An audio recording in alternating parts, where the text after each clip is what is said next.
Assalamualaikum warahmatullahi wabarakatuh. Sampurasun wilujeng enjing pamirsa.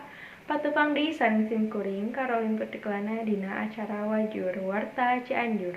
Dugukeun informasi Ki Sunda keur Balarea. Kemis kaping 18 Februari 2002 hiji, tabuh salapan duwi ka tabuh 10 enjing.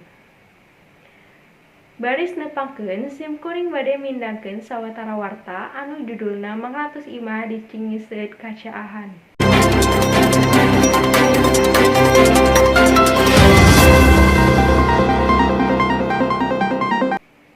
Mangratos Imah di Leuleuk Cingiseud Arcamani Kota Bandung, kacaahan Balukar Walungan Cironggeng Limpas di poe Salasa sore kamari. Tepi ka poe Rebo isuk-isuk, eta caah masih ngeueum sawatara imah warga.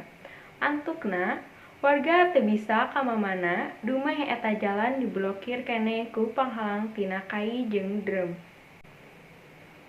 Tepi ka poe Rebo isuk-isuk, caah masih ngeueum sawatara imah warga. Sanajan kitu, caah mimiti ngorotan tepi ka 30 cm.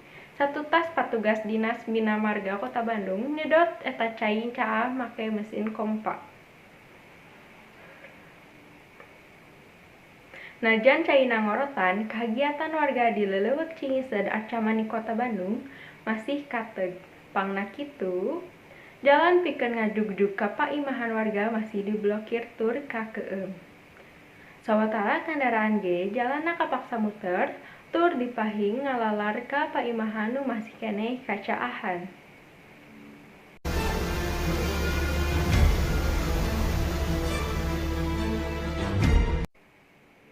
Sawatara warga nu imahna geus teu ka keueum mimiti maresihan imah katut harta bandana.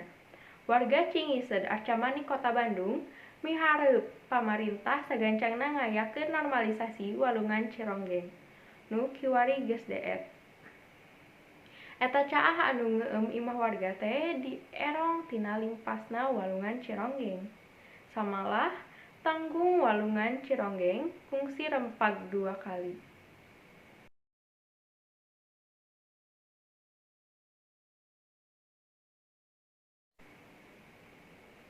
Eta caah anu ngeueum mangratos imah warga di Cingiseud Arcamani Kota Bandung teh mimiti narajang ti poe malem Rebo. Balukar Walungan Cironggeng Limpas satu tas hujan gede nu narajang ka eta Leuleuk. Pamirsa, sakitu warta nu tiasa kabidangkeun dina dangeut ieu. Sim kuring Karolin Petiklana sejal amit mundur amit mungkur. Wassalamualaikum warahmatullahi wabarakatuh. Hurip Sunda.